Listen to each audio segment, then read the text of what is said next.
अस्सलाम वालेकुम जी। उम्मीद है आप खैरियत से होंगे। देख रहे हैं ABS strategies YouTube channel. Pair जो है वो गोल्ड है, टाइम फ्रेम H4 है। पुरानी तकरीबन 90% वीडियोस आप देखें तो कोशिश की कि अच्छा क्वालिटी स्टफ़ आपको दिया जाए और समझाने की भी कोशिश है। यहाँ पे D1 में देखा जाए तो इम्बैलेंस यहाँ से शुरू हुआ था, बैलेंस यहाँ होके रुका और उसका गोल्डन जे बना। यहाँ नज़र आ रहा है कि इसने क्या मूवमेंट देनी है और यहीं पे हमारा जोन भी बनता है H4 का। सो फाइनल हो रहा है कि डॉलर वालों ने पंगा करना है। जंग में जो जंग चल पड़ी है, हक और बातिल की जंग, इसराइल और हमारे प्यारे मुल्क फ़लस्तीन के फ़लस्तीन और इसराइल के माबैन, तो उसमें अल्लाह पाक मदद फरमाए और नुसरत अता फरमाए फ़लस्तीन को किबला अव्वल की हिमायत में। और सेकेंडली, फॉरेक्स ट्रेडिंग मार्केट में मोमेंटम जब भी कोई बनता है तो उसकी कोई ना कोई रीज़न होती है। तो अभी जो नज़र आ रहा है वो यही कि गोल्ड 1880 करता हुआ नज़र आ रहा है। उसके बाद देखेंगे कि मार्केट ने मज़ीद बुलिश जाना है या क्या करना है। H4 में बहुत सारे मैंने मेंबर्स देखे हैं, इनबॉक्स आते हैं, इक्विटीज़ उनकी बहुत कम होती हैं और वो गोल्ड की ट्रेड कर रहे होते हैं। नहीं, ऐसा नहीं करना चाहिए। यहाँ पे एक टेक्निकल चीज़ समझाने लगा हूँ, उम्मीद है कि आप लोग एग्री करेंगे कि जब भी कोई न्यूज़ आती है तो आपके पास ऑलरेडी जोन बने पड़े होते हैं।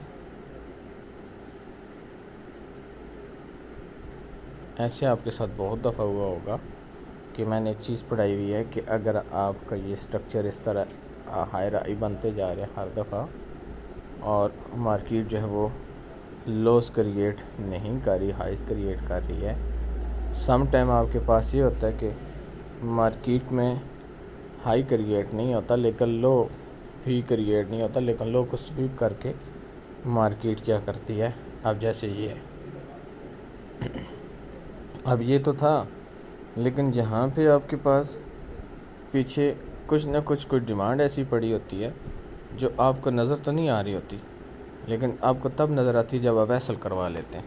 तो ट्रेंडिंग मार्केट अगर बुलिश की है तो इट्स डजेंट मीन कि जैसे ही हाई ब्रेक करेगा वहाँ से बाय कर लें।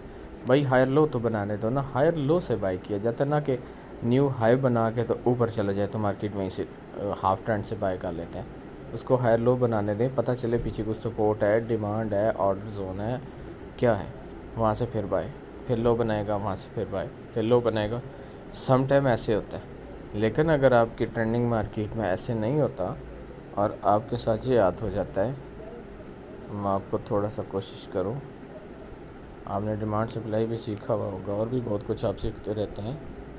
तो उसमें ये होता है कि आपने अगर ये बाय किया, करी जा रहे हैं, बाय करी जा रहे हैं, मार्केट ने रिस्पेक्ट नहीं दी,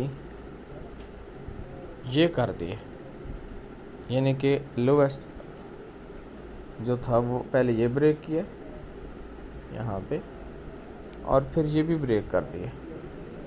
अब यहाँ से कुछ लोग फ़ौरन सेल कर लेते हैं। मार्केट क्या करती है उनके साथ, मार्केट यहाँ से बाय जाती है और यहाँ से कहते हैं यार अब तो बाय निकलने वाली, बाय करते हैं यहाँ से, जैसे ही यूँ। तो ये ट्रेंडिंग मार्केट का इंटरनल और एक्सटर्नल स्ट्रक्चर जो है वो समझना बहुत ज़रूरी है। अदरवाइज़ आप कभी भी इसमें प्रॉफिटेबल ट्रेडर नहीं बन पाएंगे। ये ऐसी मार्केट है, फाइनेंशियल मार्केट, कि जो आपको रोज़ाना नया सबक सिखाती है। लाइव मार्केट में अगर देखा जाए तो हर कोई यही सोच रहा था, जैसे ये लो स्विंग है, यहाँ पे लोअर हाई बनना, तो हर सोच का ये था कि लोअर लो बनेगा, नहीं बना। यहाँ पे स्विंग्स भी नहीं स्वीप की, फिर डबल बॉटम टाइप बना, ब्रेक नहीं कर सका। यहाँ पे ब्रेकआउट दिया था, लेकिन अब इन्होंने क्या किया, कुछ देखे बिना यहाँ से सेल करेंगे। सेल यहाँ बनता था ना, मार्केट ने फिर फाइनली क्या किया, मार्केट ने आपको ब्रेकआउट दे दिया। ब्रेकआउट देने के बाद फिर मार्केट नीचे, फिर ऊपर। अब आपको लाइव मार्केट में एक एग्जांपल दे रहा हूँ कि मार्केट ये आपका लो बन रहा था, ये ठीक है। लास्ट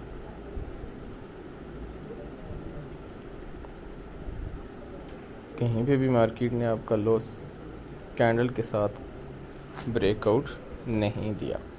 जब तक कैंडल के साथ ब्रेकआउट नहीं देगी मार्केट, आप कैसे इसको बोलेंगे कि ब्रेकआउट या ब्रेकअप स्ट्रक्चर जिसको मैं कहता हूँ। यहाँ पे ब्रेकअप स्ट्रक्चर नहीं हुआ था, जबकि ये ब्रेकअप स्ट्रक्चर ने आपके साथ याद किया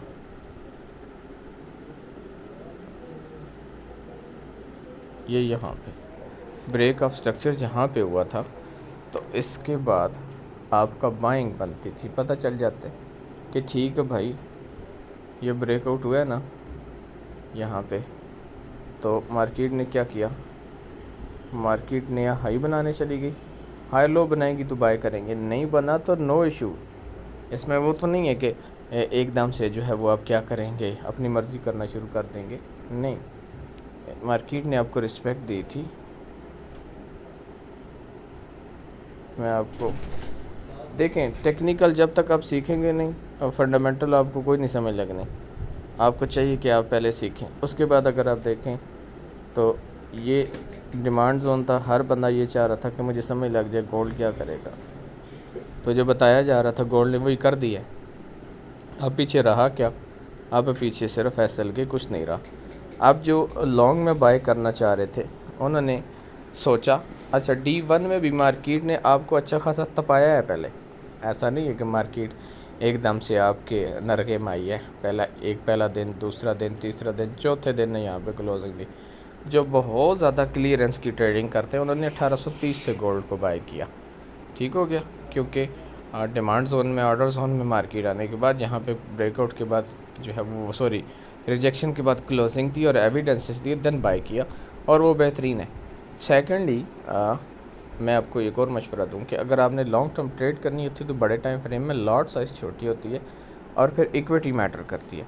अब ऐसा नहीं है कि $300 वाले भाई जो हैं या बहन जो हैं वो $100, 200, 300 डाल के बोले हम लॉन्ग टर्म में बाय कर रहे हैं। ऐसा नहीं होता। नॉर्मली भी अगर आपके पास डिपॉजिट इक्विटी हो तो $1000 हो, नहीं तो कम अज़ कम 500 हो, और उसको आप एक अच्छी ट्रेड्स लेके, लाइक 02 की लगी हुई है भाई 1810 से, मार्केट जा रही है 1860, तो पता चलता है कि $100 आ गए। तो इस तरह की ट्रेड्स आपको फ़ायदा देगी।